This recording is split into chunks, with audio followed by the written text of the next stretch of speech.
Siamo in Franciacorta, siamo alla Berlucchi per la consegna dei diplomi ai neo sommelier della delegazione di Venezia e di Vicenza.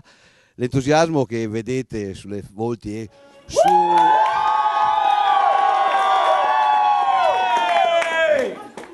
È un entusiasmo più che giustificato, hanno raggiunto un traguardo importante, ambitissimo, per il quale hanno lavorato un anno e mezzo durante questo percorso didattico.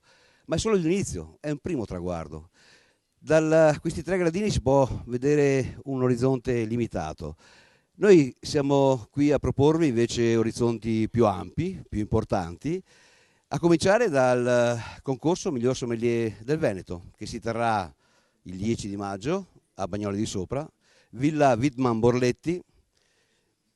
Chiamateci, dateci la vostra disponibilità, è un'occasione per mettersi in discussione, per arricchire il proprio bagaglio, per cercare di creare un gruppo di amici con i quali condividere esperienze, condividere momenti di gioia, condividere quelli che sono stati i vostri percorsi professionali. Quindi 10 di maggio a Bagnoli di Sopra, Villa Wittmann Borletti, concorso Miglior Sommelier del Veneto.